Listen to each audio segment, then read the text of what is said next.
여러분, 말씀을 나누기 전에 질문으로 한 가지 시작해 보려고 합니다. 여러분은 요즘 여러분을 가장 평안하게 하는 것이 무엇입니까? 그러니까 평안하다라는 것은 가만히 보고 있으면 혹은 이렇게 함께 있으면 나의 마음을 좀 평안케 해주는 것이 무엇이냐라는 질문입니다. 한번 여러분 마음속으로 한번 이렇게 대답을 해보시면 좋겠습니다. 그리고 또 다른 질문을 한번 드려봅니다. 요즘 여러분을 온전히 사로잡고 있는 것은 무엇입니까? 라는 질문입니다. 이 또한 저마다 여러 가지 대답이 나올 수 있을 것 같습니다만, 바라기는 여러분을 가장 평안하게 하는 것, 그러니까 여러분의 영혼을 진정한 안식으로 이끄는 그 대상이 바로 여러분을 사로잡고 있는 그 대상과 같기를 바랍니다. 무슨 말이냐면 그 대상이 바로 여호와, 우리 하나님이시기를 소망합니다. 여러분을 평안하게 하는 것, 또 여러분을 사로잡고 있는 그것이 여호와 한 사람이기를 바란다라는 말입니다. 오늘 함께 읽은 본문에 여호와를 기뻐하는 것이 힘이다라는 구절이 등장을 합니다. 여러분, 이 구절이 의미하는 바가 무엇이겠습니까?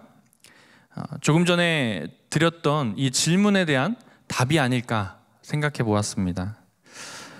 이런 고백을 하고 있는 이 느헤미야와 또 그 고백을 듣고 있는 이 이스라엘 백성들은 여호와를 기뻐하는 것이 참 평안이고 또 여호와만이 그들을 온전히 사로잡고 있는 그러한 대상이다 라고 고백하는 것 같지 않으십니까? 여호와를 인하여 기뻐하는 것이 힘이다 라는 이 고백 속에 나의 마음이 평안하여지고 나를 온전히 사로잡고 있는 그것이 바로 여호와다라는 고백을 하는 것처럼 보여진다라는 거죠. 그런데 오늘 읽은 이 8장의 말씀에 이르기까지 느헤미야 1장부터 7장까지는 이 이스라엘 백성과 느헤미야에게 어떠한 과정들, 어떠한 삶의 시간들을 보내었는지를 보여주고 있습니다. 그리고 그 장면들을 가만히 살펴보면 본질적으로는 하나님께서 우리에게 한 사람의 예배자로 또 굳건히 서서 주님을 기뻐하고 또 그 기뻐하는 삶을 살아갈 수 있도록 하는 것이 하나님이 원하시는 참 깊은 소원이다라는 것을 느끼게 해줍니다. 그러니까 이 느헤미야 말씀을 통해서 여호와를 기뻐하는 것이 우리에게 어떠한 것인가 라는 것을 살펴볼 수 있는 그런 시간이 되기를 바란다라는 말입니다. 얼마 전 담임 목사님께서 에스라서 강해를 마치셨습니다. 그리고 몇 주 전에는 한 목사님께서 동일한 본문을 가지고 이 느헤미야 말씀을 증거해 주셨습니다. 에스라서와 느헤미야서의 이 배경을 설명하다 보면 아무래도 중복되는 이야기가 나올 수밖에 없습니다. 조금 중복되더라도 여러분들이 미리 한 번 더 공부하셨다 생각하시고 또 그렇다고 한다면 여러분들이 말씀을 이해하는데 조금 더 도움이 되지 않을까 생각을 해봅니다. 오늘 읽은 이 느헤미야서는 에스라서와 연결이 되어지는 성경입니다. 히브리 성경에서는 에스라와 느헤미야서가 한 권으로 묶여져 있습니다. 그리고 이 에스라서와 느헤미야서가 다루고 있는 그 시간적 그 기간은 약 110년 정도 된다고 합니다. 그러니까 결코 짧은 시간이 아니죠. 이 느헤미야 8장 이전을 이렇게 살펴보면 이 포로기에 사로잡힘에서 풀려난 그 이스라엘 백성들의 모습과 또 상태를 보여주고 있습니다. 느헤미야 1장 3절 말씀인데요. 이 말씀을 좀 세번역 성경으로 보면 조금 더 이해하기가 쉬울 것 같아서 세번역 성경으로 부탁을 드렸습니다. 우리 한번 한 목소리로 한번 읽어볼까요? 시작. 그들이 나에게 대답하였다. 사로잡혀 오지 않고 그 지방에 남은 사람들은 거기에서 고생이 아주 심합니다. 업신여김을 받습니다. 예루살렘 성벽은 허물어지고 성문들은 다 불에 탔습니다. 예루살렘의 현재 상태를 지금 설명해 주고 있는 거죠. 뭐라고 말하고 있냐면 현재 황폐하고 성문들은 불에 탔고 백성들은 고생이 아주 심하고 심지어 업신여김을 받고 있다라고 말하고 있습니다. 이 느헤미야가 지금 처해 있는 이 상황은 어느 상황이냐면 이미 두 차례 이스라엘 백성들이 이제 포로 귀환을 한 상황이에요. 그러니까 포로 귀환을 했음에도 불구하고 여전히 그들의 상태가 황폐해져 있는 상태에 마음이 안타까움을 느끼는 거죠. 여러분, 이러한 포로의 삶이 끝나고 좀 사로잡힘에서 이제 해방되어져 가면 그때부터 바로 우리의 인생이 완전히 뒤바뀌어질 것 같지 않습니까? 그리고 또 정리가 좀 깔끔하게 되어서 뭔가 새롭게 시작해야 될 것만 같지 않습니까? 그런데 실상은 그렇지 않다라는 거예요. 예를 들면 이런 거죠. 집안을 미처 정리하지 못한 채로 급하게 어딘가 멀리 나갔다 오게 되었습니다. 긴 시간을 나갔다 오고 돌아왔을 때 여러분, 그 집안이 말끔하게 정리되어 있던가요? 미처 해놓지 못한 설거지를 여러분 누군가가 다 해놓았던가요? 그렇지 않죠. 긴 시간 나갔다 들어와도 내가 나갈 때 그 모습 그대로, 그 집안의 모습이 그대로 있었다라는 거예요. 그럼 어떻게 해야 됩니까? 다시 그것을 정리해야 되죠. 할 일이 산더미처럼 막 쌓여있는 그런 기분, 그런 느낌이다라는 겁니다. 유다 백성들도 마찬가지였을 겁니다. 긴 시간 동안 포로 생활을 하고 이제 다시 돌아왔습니다. 과거에 침략 가운데 거주하던 그 성은 이미 다 무너지고 흐트러져 있는 그 상태 그대로 남아있다라는 거예요. 포로기가 이제 맞춰가고 끝나가는 것 같은데도 여전히 그곳은 황폐해져 있다라는 겁니다. 환경이 제대로 정비되어 있지 않다라는 거죠. 또한 유다 지방에 남아있었던 사람들이 있었습니다.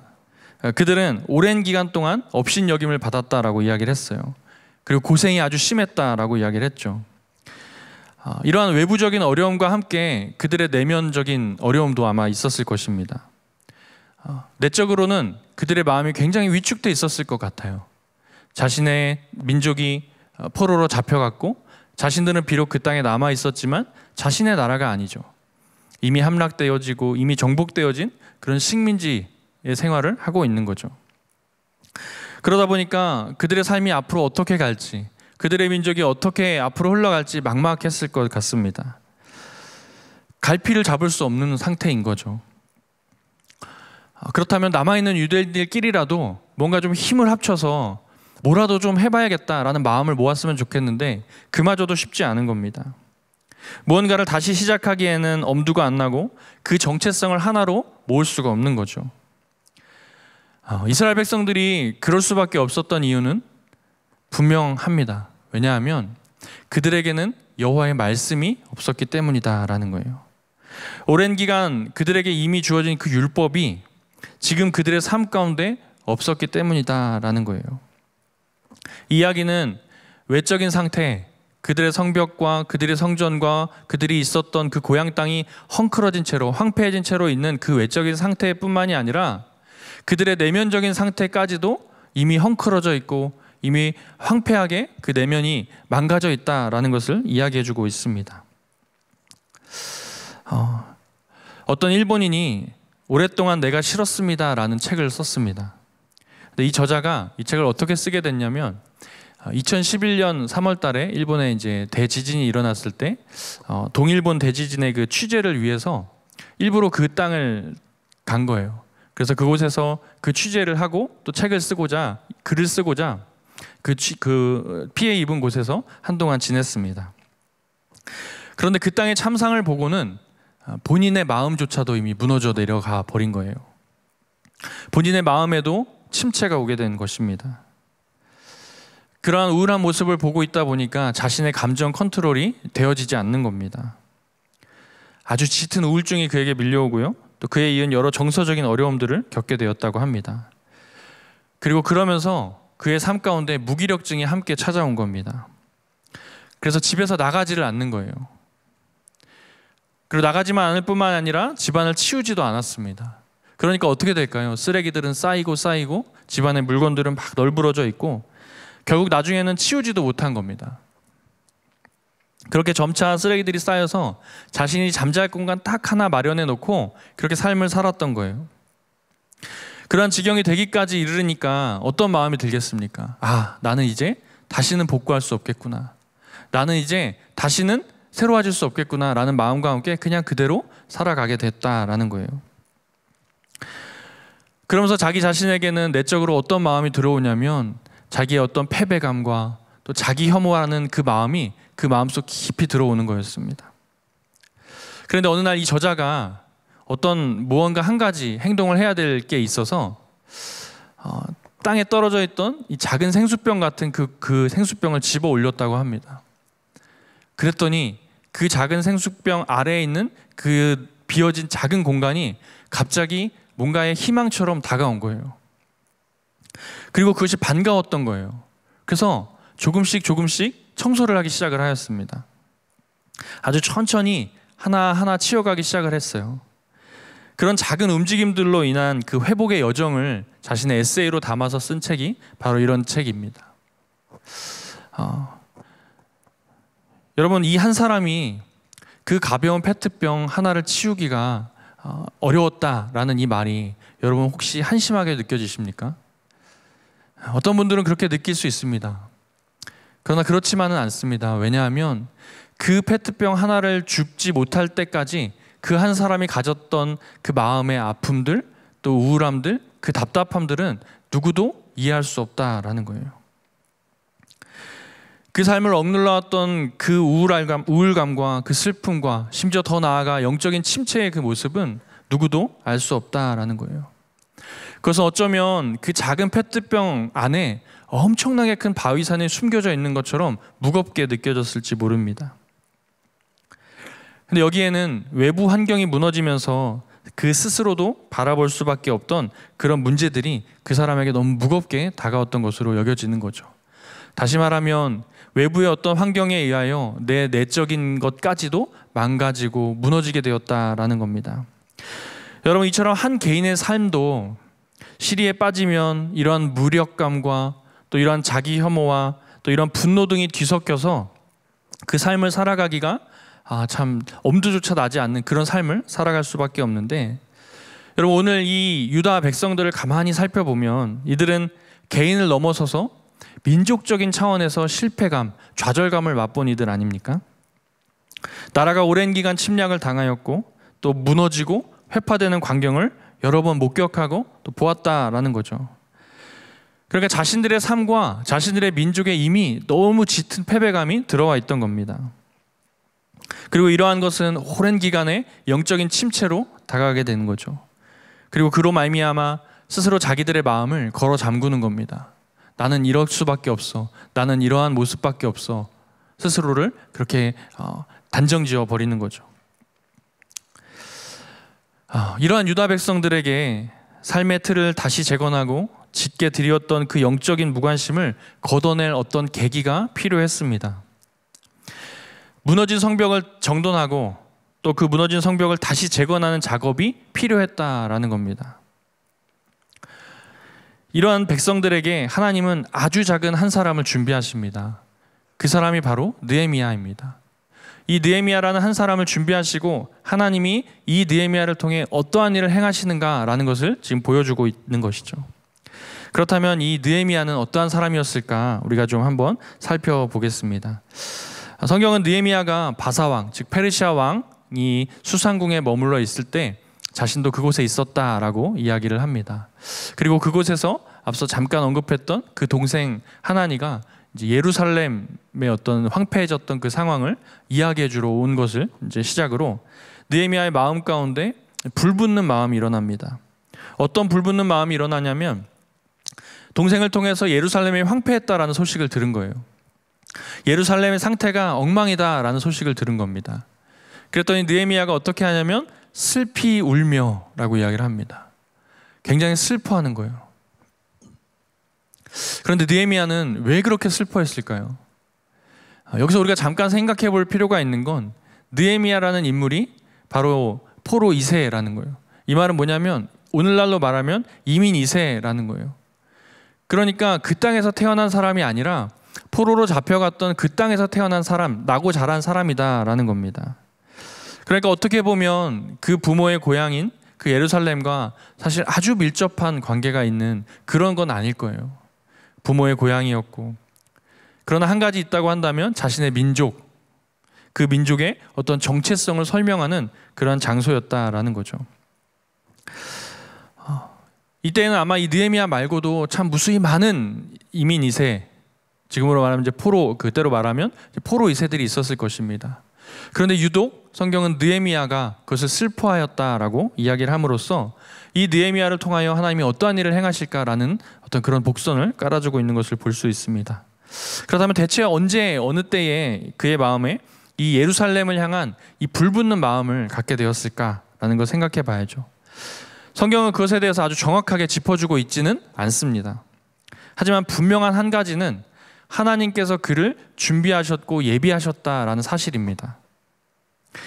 하나님께서 느헤미야가 성벽 재건을 하러 가기 전에 그 마음의 동기를 갖게 하려고 미리 준비하셨다라는 거예요.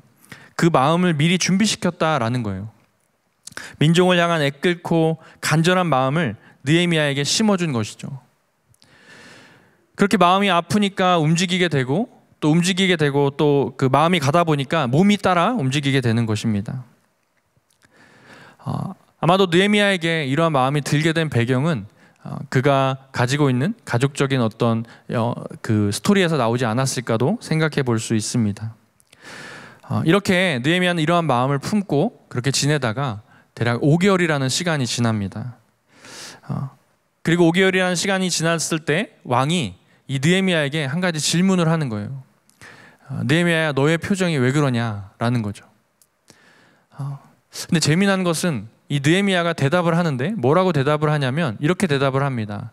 우리나라 내 민족이 지금 황폐하여져 있다라는 소식을 들으니까 내가 잠을 잘 수가 없습니다. 내게 근심이 가득할 수밖에 없습니다라고 이야기를 합니다. 그런데 가만히 생각해 보면 느헤미야는 이 사실을 언제 알았죠? 5개월 전에 알았습니다.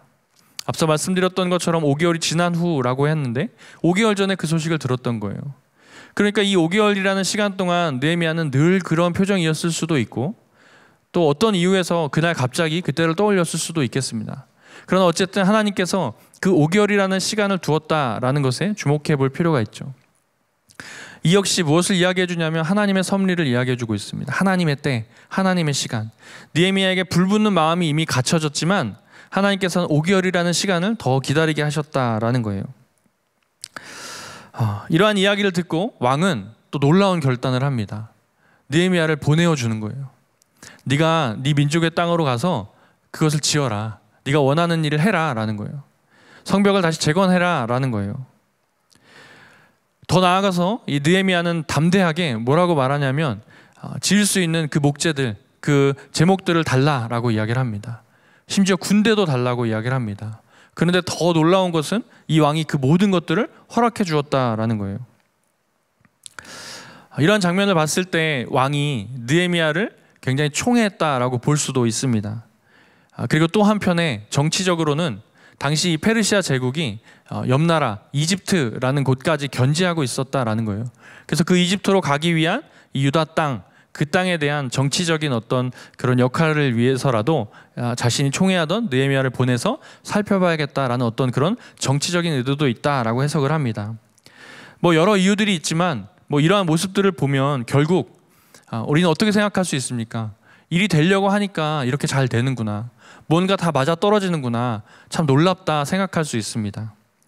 그런데 우리는 이건 세상 사람들이 말하는 것이고 우리는 어떻게 말할 수 있습니까? 여기서 바로 하나님의 섭리를 보아야 한다라는 거예요. 유다의 백성들을 회복하고자 하시는 그 과정에서 진정으로 왕 되시고 진정으로 영광 받으시고자 하시는 그 하나님의 계획과 그 뜻이 그것을 성취하시기 위함이 하나님의 그 일하심 가운데 모든 일들이 지금 진행되어지고 있다라는 것입니다. 그것의 수단이 되고 또 일꾼이 되는 느헤미야를 보내시기 위해서 하나님이 이 모든 판을 짜고 있다라는 거예요. 하나님의 보이지 않는 손, 하나님의 그 보이지 않는 그 능력에 의하여서 느헤미야가 성벽을 재건하러 갈 수 있도록 모든 환경을 만드셨고 이제 예루살렘 성에 귀환하여 그 성벽 재건에 착수하게 되었습니다. 그런데 이 성벽 재건을 시작함과 동시에 주변의 많은 이들, 지역의 관리들이라던가 토착 세력들은 그들의 반대에 부딪히게 되고 또 그들의 방해가 만만치 않게 다가옵니다.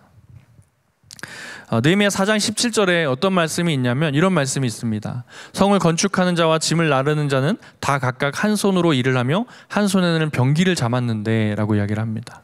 이 말은 무엇이냐면 한 손에는 창을 들고 한 손에는 일할 거리를 들고 일했다라는 거예요. 여러분, 그 상황을 보여주고 있는 거죠. 굉장히 급박하게 여러 방해들을 물리치고자 급하게 언제든 뛰어나가서 싸움을 맞이할 수 있는, 방해를 맞이할 수 있는 창을 들고 또 성벽을 쌓고자 하는 그 일을 하고 있다라는 겁니다. 이 이스라엘 백성들을 괴롭혔던 이들은 누구냐면 사마리아 땅의 산발랏, 그 다음에 암몬 땅의 도비아라는 사람, 그리고 아라비아의 게셈이라는 사람이었습니다. 이들의 이제 지도자들이었죠. 옆나라였습니다. 이스라엘의 옆나라. 그러니까 이들이 이스라엘을 괴롭힐 수밖에 없었던 이유는 뭘까요? 예루살렘 성전을 잘 짓고 성벽을 재건까지 해놓으면 자신들의 세력을 위협할 것 같은 그 두려움에 그들을 이제 빨리 지금부터 그 싹을 잘라야겠다 생각을 하고 그들을 괴롭히고 있는 거예요. 방해하고 있는 거예요. 그들이 성장하는 걸 원하지 않았던 것입니다. 그리고 그들은 성벽 재건을 필사적으로 방해를 합니다. 느헤미야에게 음모를 줘서 그가 방해를 하는 거예요. 다른 사람들이 막 헷갈려 할 수 있도록. 그래서 그들의 마음을 회방하게 됩니다. 더 나아가서는 느헤미야의 생명을 위협하는 그런 모습들까지 보여주고 있죠. 이처럼 큰 마음을 먹고 명령을 받아 성벽 재건을 하러 간 그 느헤미야와 백성들에게는 이러한 모습들이 좀 답답하게 여겨졌을 것 같습니다. 더 나아가서는 또 내부적으로도 어려움이 있었습니다. 어떠한 문제였냐면 포로로 잡혀갔던 자들과 포로로 잡혀있던 자들 사이에 물질적인 문제로 다툼이 일어난 거예요. 느헤미야가 물론 이 일을 지혜롭게 잘 해결을 하였습니다. 그러나 내부적으로나 외부적으로나 성벽을 재건하는 일이 막 순탄하게 이루어지지만은 않았다라는 거예요. 하나님의 명령이었고 하나님이 보내준 것 같지만 그 일이 잘 이루어지지 않았다라는 겁니다. 이처럼 재건의 과정은 순탄치 않았고 정체되어지는 것처럼 보이기도 하였어요. 그리고 반대 세력들이 그 분위기를 장악하려고 무지하게 애를 썼습니다. 이런 여러 시간들을 통해서 함께한 이스라엘 백성들과 또 느헤미야를 포함한 여러 백성들의 마음은 정말 많이 답답하고 어려웠을 것입니다. 매 순간 긴장을 늦추지 못하고 편치만은 않았을 것이다 라는 거죠. 그럼에도 느헤미야는 중간중간 그때마다 은혜를 구하며 적들의 소행을 두고 하나님 앞에 기도합니다. 그리고 결국 이 모든 과정을 통해서 성벽 재건을 이루었을 뿐만이 아니라 느헤미야 자신도 스스로 주님의 언약을 붙들고 기도하며 든든한 성벽이 되어가는 것을 보여주고 있다라는 거예요. 이러한 어려움 속에서 느헤미야를 비롯한 여러 많은 이스라엘 백성들을 하나님께서 빚어가시며 한 사람의 또 그 민족의 내면을 부흥시켜가는 것입니다. 여러분, 이것은 우리의 삶에서도 동일합니다. 하나님이 저와 여러분, 우리의 삶의 내면에도 영적으로 든든한 성벽을 쌓기를 원하시고 바라신다라는 겁니다. 그런데 그 과정에서 느헤미야가 성벽을 쌓을 때에 산발락과 도비아라는 그 방해꾼들을 보내신 것과 같이 여러분들의 내면에 영적인 성벽을 쌓을 때 역시 방해꾼들을 보낸다라는 사실입니다. 보내기만 할 뿐만 아니라 하나님이 이것들을 허용하신다라는 거예요. 그렇다면 그러한 것들을, 그러한 어려움들을, 그러한 문제들을 만날 수밖에 없고 또 피할 수 없는 그 일들을 맞이하게 되는 것입니다. 여러분, 우리는 이것을 때로는 고난이라고 부르기도 합니다. 사탄은 이처럼 이러한 일들 속에서 우리를 쉽게 정체하도록 만들고 또 하나님의 뜻을 품고 살아가려는 우리의 계획을 아무것도 아닌 것처럼 만들고 여기게 만들어버립니다. 매 순간 우리를 장악하려 하는 거예요. 하나님의 뜻을 따라 살아가는 우리를 장악하려고 하는 겁니다. 은혜의 자리로 나아가지 못하게 하는 거예요. 상황을 아주 번거롭게 만들고 주변 상황과 또 말과 행동에 영향을 받아서 우리의 내면이 계속 이스라엘 백성들의 그 예루살렘에 있었던 그 폐허, 그 모습 그대로 남기를 바란다라는 거예요. 그렇게 되기를 필사적으로 노력을 하는 겁니다.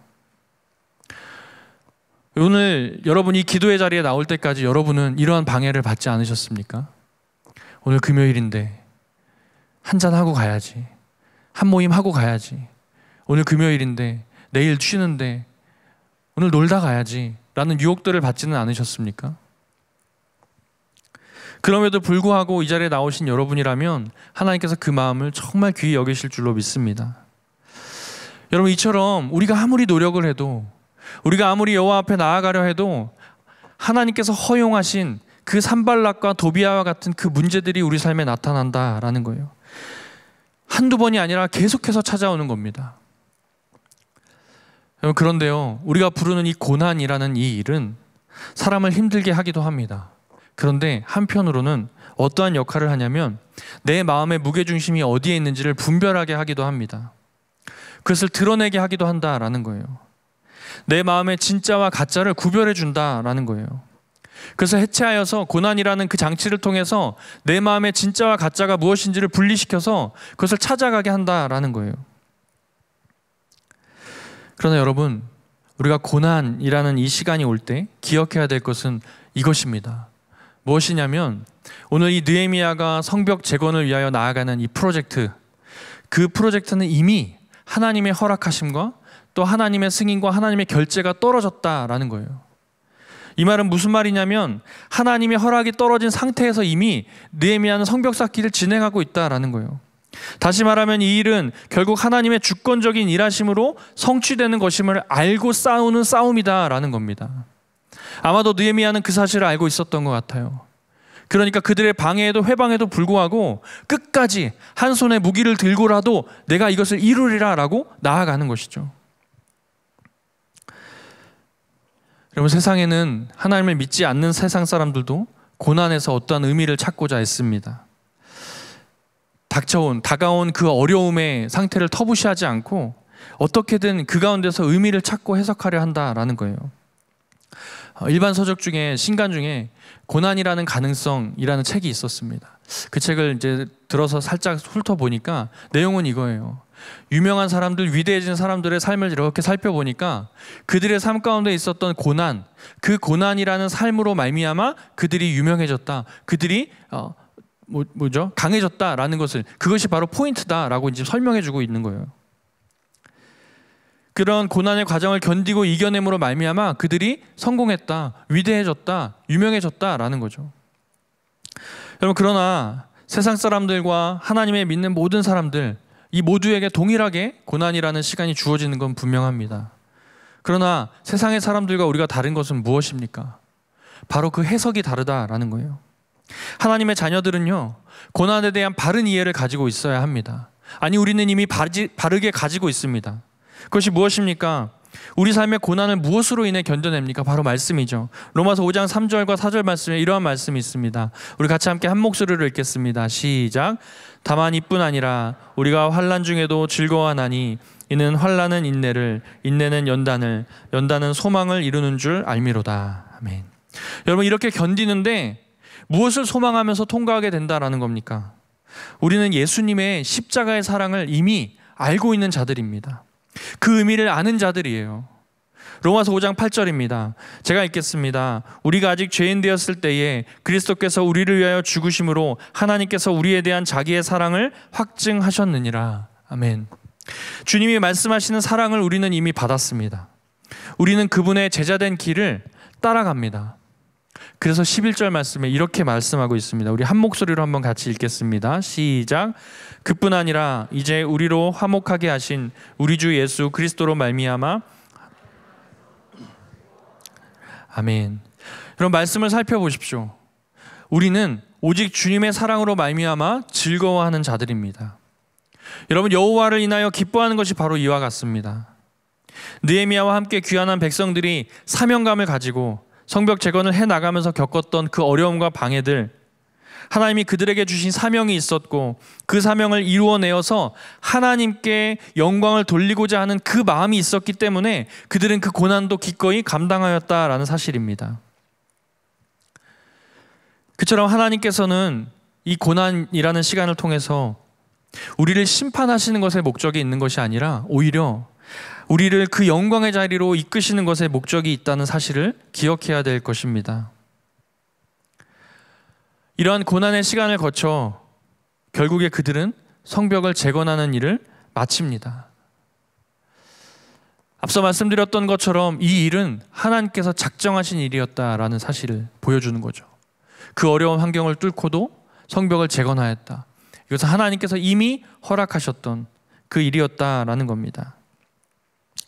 그렇게 성벽을 재건하는 일을 마치고 이스라엘 백성들은 또 어떤 일을 하냐면 성벽 재건을 마치자마자 시간이 얼마 지나지 않았음에도 바로 모입니다. 다 같이 모여서 뭘 요구하냐면 모세의 율법책 듣기를 청한 것입니다. 그것이 바로 오늘 저와 여러분이 읽은 8장 본문에 드러나 있죠.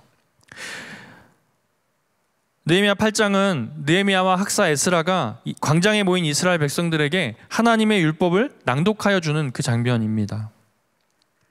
이스라엘 백성들 앞에서 에스라의 낭독으로 여호와의 말씀이 수문 앞 광장에서 새벽부터 정오까지 울려 퍼졌습니다. 뭇 백성이 숨죽여 그 말씀에 귀를 기울였습니다. 그리고 그들이 말씀을 얼마나 경건하게 받았냐면 일어서서 받았다라고 말하고 있습니다. 그리고 에스라가 위대하신 하나님을 송축하고 경배합니다. 그리고 에스라의 낭독과 또 그의 해석으로 백성이 그 말씀을 깨달았다라고 말합니다. 그리고 깨달았던 백성들에게 나타난 반응은 무엇입니까? 9절 말씀에 보니까 백성이 율법의 말씀을 듣고 다 우는지라라고 말씀하고 있습니다. 여러분, 백성이 다 울었습니다. 상상해 보십시오. 율법을 듣고 각자의 깨달음을 얻고 그 말씀 앞에서 우는 백성들의 모습. 여러분, 이들에게 지금 무슨 일이 일어난 것입니까?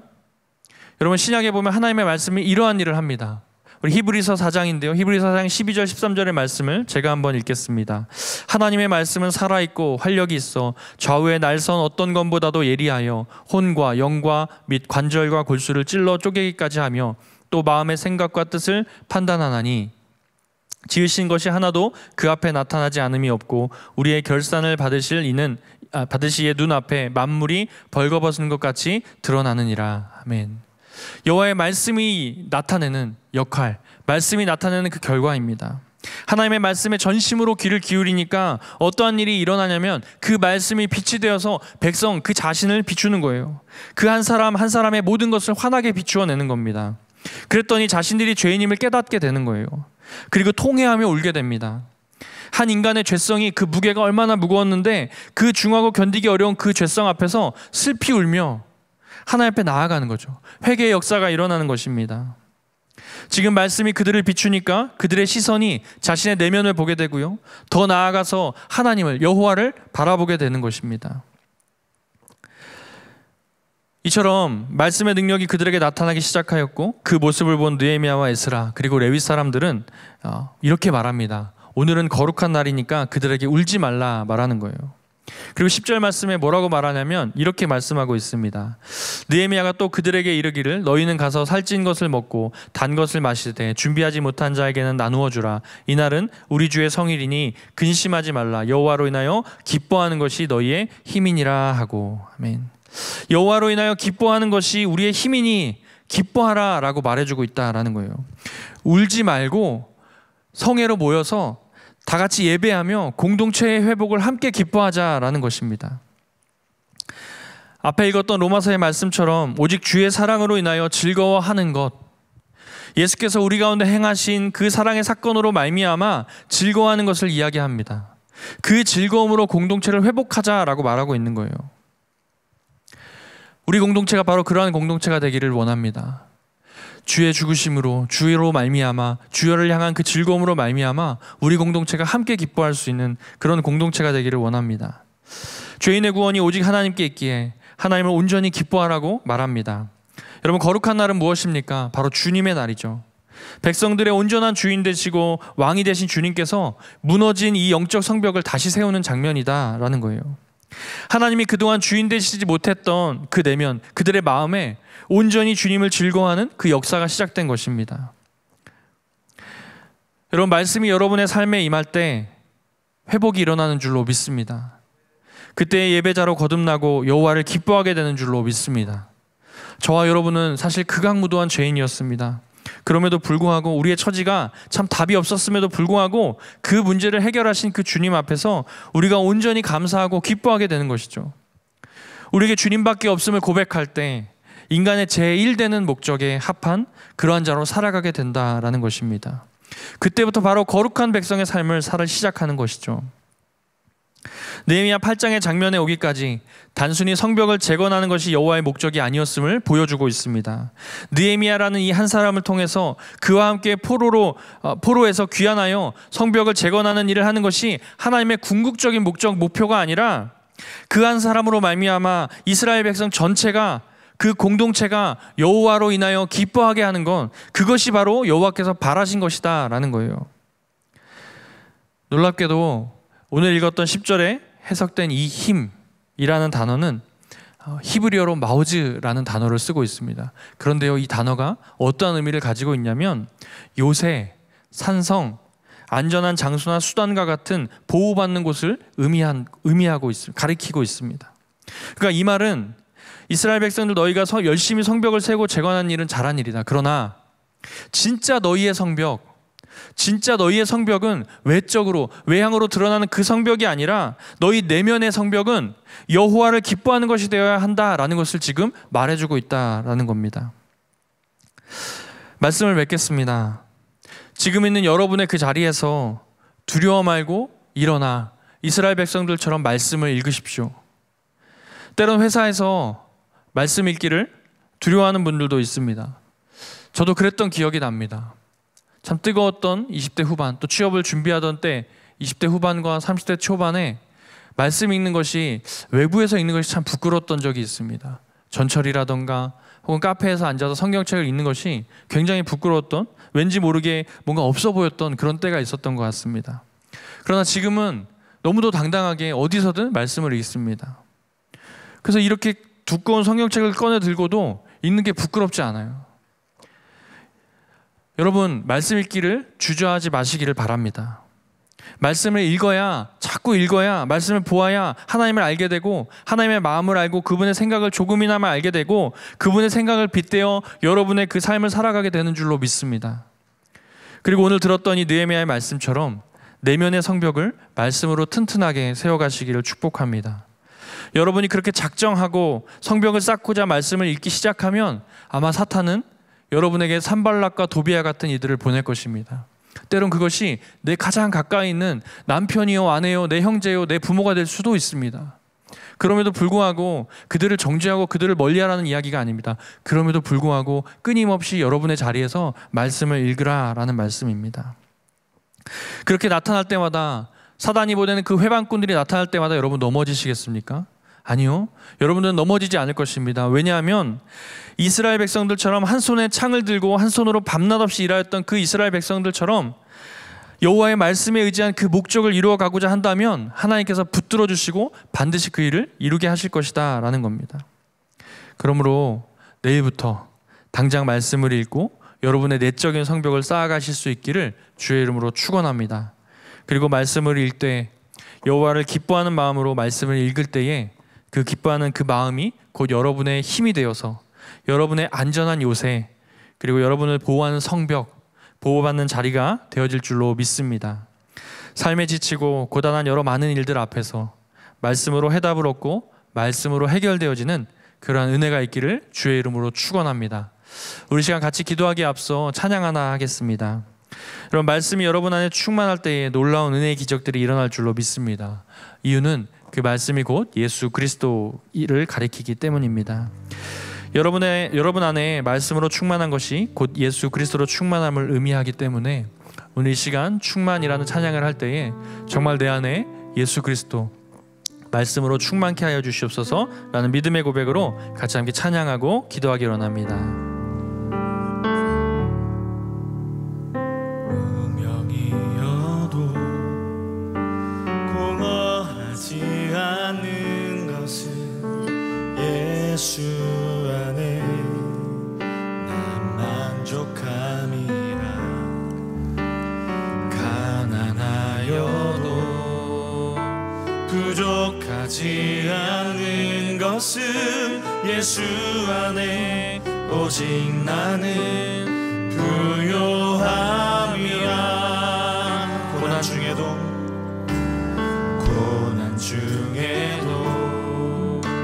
견뎌낼 수 있는 것은 주의 계획 있기 때문이니라. 넘어져도 일어설 수 있는 것은 예수 안에 오직 나는 승리함이라. 난 예수로 충만하네. 난 예수로 충만하네. 난 예수로 충만하네. 영원한 왕 내 안에 살아계시네.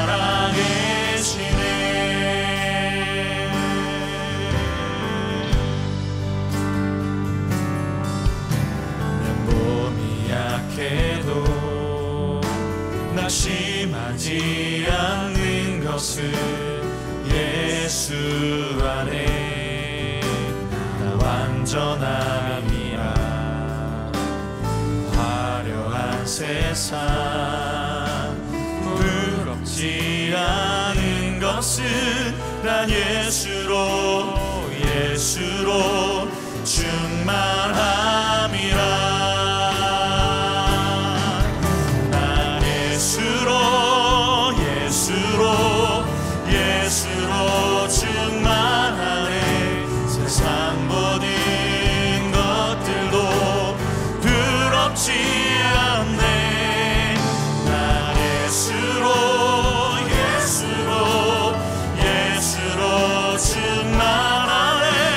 영원한 왕 내 안에 살아계시네. 난 예수로 충만하네. 세상 모든 풍파도 두렵지 않네. 난 예수로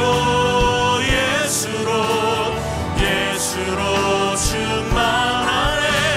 영원한 왕 내 안에 살아계시네.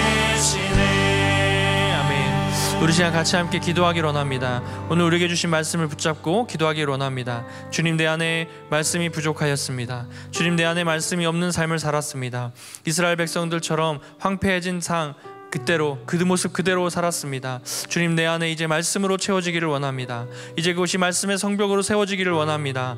말씀의 성벽으로 든든하게 세워져서 내 삶이 이제 어디에 가도 어떠한 회방을 받아도 어떠한 고난이 와도 말씀으로 해석할 수 있는 은혜가 있기를 원합니다. 우리 그런 마음을 가지고 주여 내 안에 말씀으로 충만케 하여 주시옵소서. 우리 그런 마음을 가지고 주여 이름 한번 부르짖고 같이 한번 기도하기를 원합니다.